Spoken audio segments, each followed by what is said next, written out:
G'day everybody, how yous all doing? Here in Townsville at the moment, doing something I haven't done since September of 2006, and that's carting logs down the port.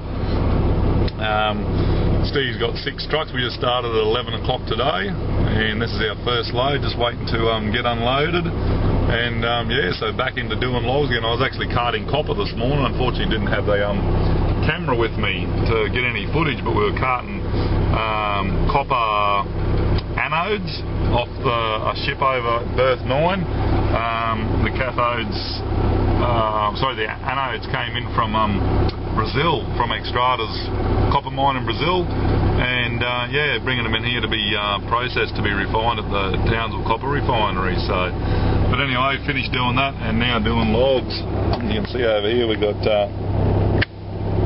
Steve's got 6 of his trucks running, or 5 of his trucks, plus he's rented a Rentco Volvo FM12. So I'm in the old T-line, in the old Acco, as you can see here. His father's old truck. It's not a bad old truck, only problem with it, it's got an air accelerator, and oh my god, is it touchy. I'll never ever get used to that bloody accelerator pedal. It's just ridiculous how touchy it is, and you drive like you got bloody kangaroo juice in the tank. But anyway, at least he's got the aircon fixed. It cost $1,000 to fix it up. She's all gone, so we'll get some footage of some logging today. It's something we haven't done for a long time. Well, for me anyway, it's been over 5 years. So here I am back down the port. You see an empty truck just heading back to the yard to get a load of logs, and behind me here another truck pulled up, and I've also got 2 in front of me. So for those of you who haven't seen my videos of logging before, basically what we do down here is transport the logs from a holding yard, which is only about 1 kilometre away from here, and basically we just go down to the yard with an empty truck. They have big front end loaders down there with pettibone type grabs on them, big claw grabs. They've got a lever and a 980 cat loader, and they load the logs either in 2 packs of 6 metre lengths or 1 stack of 12 metre length or 40 foot length logs. And basically then all we do is throw a couple of straps over them to keep them in place. We drive down here to the port. You can see the truck pulling forward there into position to get unloaded. You can see there's a truck going forward. As you can see also, these bolsters on these trailers are wider than a standard trailer. That's why they've got the oversized signs on them. And basically here, this is the ship we're loading, the Global Diner, a Panamanian registered vessel, and they use the onboard derrick cranes with steel cables. And basically what they do is they just put the steel cables underneath the stacks of timber and lift them off 1 pack at a time straight into the ship's hold, and down inside the ship 20-ton cat excavators that they use to push the logs around and put them into place so they're perfectly in place. So that's basically what we do, and then once they've lifted them off, you go back and get another load, and we just run the trucks, 6 trucks, 24 hours a day around the clock doing this. So it's yeah, it's a pretty easy bloody job as far as driving goes, and yeah, it's good to be down the port. You get to see all sorts of things down here, different ships and bloody good, yeah, well, all sorts of things. You see here on the ship's hull the watermark depth indicators. At the moment the ship's taken about 5 metres of draft. So it's only, yeah, the keel's only 5 metres below the waterline, and by the time we're finished it's probably going to be sitting up around about the 12 metre mark, so the ship's going to sink 7 metres into the water with all these logs on. Don't know how many we're going to fit on here, probably about 26,000 tonne of logs, and yeah, but it'll probably be about a week of running around the clock 24 hours a day to get it done. So as you can see here, they've just hooked up the crane. The wire slings around the pack of logs, and the crane operator's just about to lift it off the truck and up into the hold of the ship.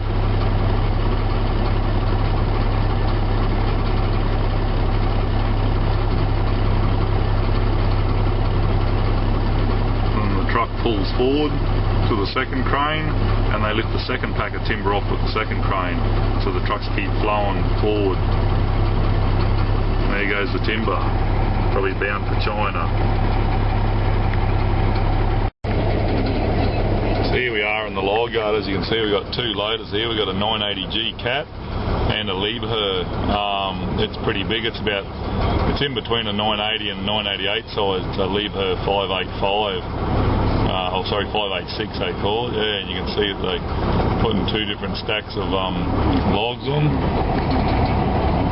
There's the 980, going to get some logs, and the lever, you can see the grabs they use for grabbing the logs.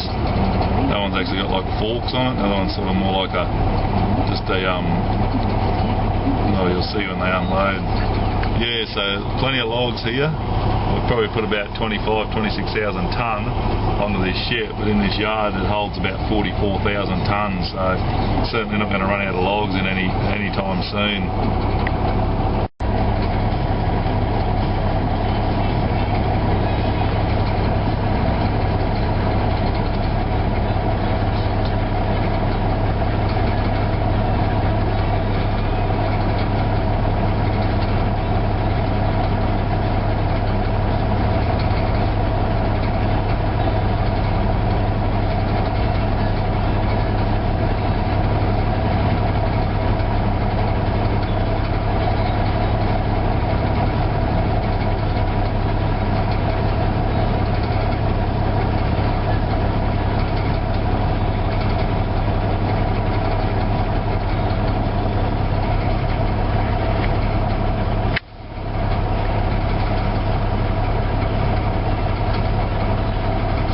Just getting the logs to sit right in the bolsters.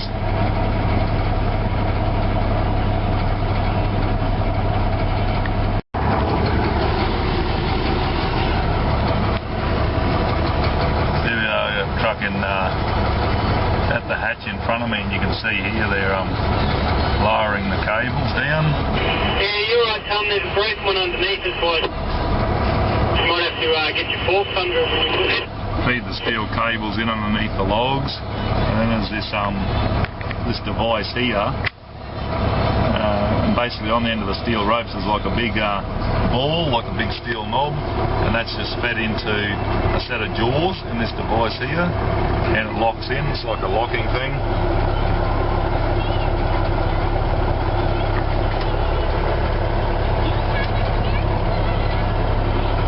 Just lock him in like that.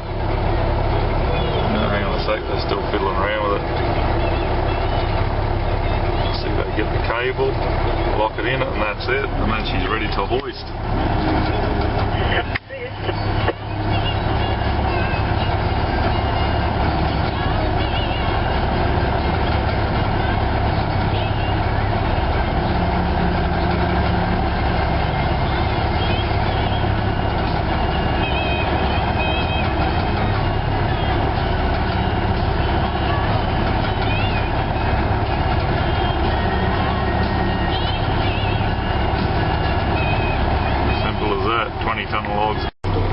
Well, good morning everybody. How you doing? Day 2 of the log boat. As you can see here on the bow, on the bulbous bow of the ship here, the waterline's now at 7 metres. She's drafting 7 metres, so the boat's dropped 2 metres in less than 24 hours. So they're certainly loading her up pretty quick, getting some weight in there. And back down here on the port today, going round circles, doing the same thing again. Tell you what, it'd be a nice day to be out there fishing actually. Very light breeze and hardly a bloody ripple on the water. Just like a sheet of glass down here at the port. And even out in the channel there, it looks like it's the same. So yeah, we're back here today doing the same thing, going round in circles, lifting logs onto the ship. And we'll be here for about a week doing it. The old T-line's developed a water leak, pretty bad one too. Coolant, red coolant's leaking out everywhere. It's so bad it almost looks like power steering fluid. And so Steve's going to come down to the log yard later on. We're going to tilt the caravan to it's hopefully only a hose or an O-ring or something on one of the elbows fittings or something, and we can fix her up. So keep on going. Here we are, halfway through the second day, through the second shift, and we've moved on to, instead of having 2 packs of like 6 metre long logs, we've got 1 pack of about 8 to 9 metre long logs, and they're bloody heavy packs too. They're lifting them in one go, but it's quick to load and it's quick to lift them off, so it's good. Just 1 lift and 3 lifts with the forklift, half with a loader, and she's all on there. So Easy to do.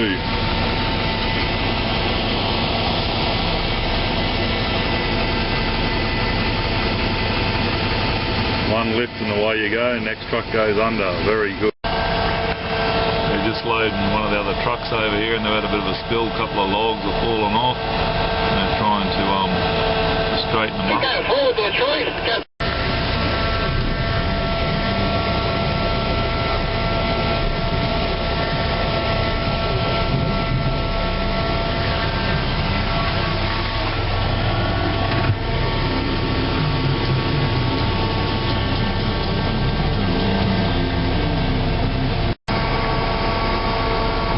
Finished doing the 8-metre logs and we're now doing 12-metre ones, as you can see here. Yeah, full length, 40-foot long logs. Even the big lever here, he just picked up a bunch of logs and the back wheels come off the ground, so a fair bit of weight in it. Especially when you've got a full bloody trailer load. She's going to be a load and a half, that's for sure.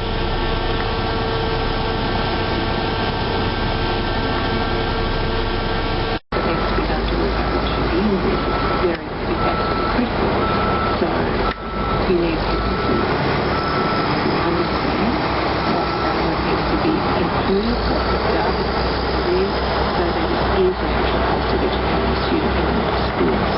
18 and a bit when they pass the R&R and drive 7, they've had a pretty good bus to review. The recommendation was made for it. Let's switch it to the research education system at the University of Melbourne. Chris Watt, schools and school fees. Some Catholic schools have warned that fees might have to rise sharply. Do you think that's true? I don't think we know at the moment. I think that until the analysis is done of what this model actually is projecting for the resource standard, for the loadings, one won't actually know what it means for individual schools and Catholic systems. So at this stage we don't know the answer to that question. Does the federal government guarantee that no school is going to lose funding help? Does it make a difference, or does it not really answer that question? I think it still doesn't answer the question about the that statement about no school. So here we are in the log yard just loading up. You can see over here the high stacker just picking up all the broken logs and sticking them into the bucket of the 988.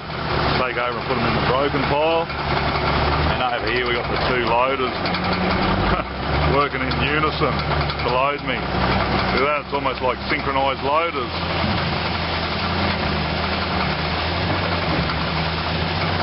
Almost.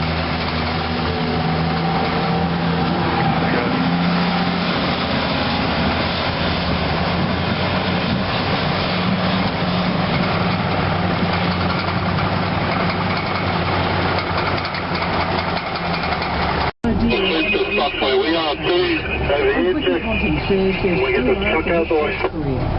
ABC News, good afternoon, I'm Kirsten McGregor. The Premier has promised iPads for students at high schools trialling Year 7. Reporter Karen Binney is travelling with Anna Blythe. The Premier says 5,065 Year 7 students will be given the tablets. As you can see, you don't need a grader or doze or something with a blade, just a log and a petty bone, and just press it along the ground to smooth it out. Well, good morning everybody, how you all doing? It's day 4 I think of the log boat, and here we are down the yard. Just changed shift, waiting to get loaded, or actually waiting to get unloaded because I've got a broken log on board, but just watching the bloke on the high stacker here cleaning up all the broken old logs. See a wild bit of gear this thing. It's a wheeled excavator, high stack excavator grab, and it's a funny looking little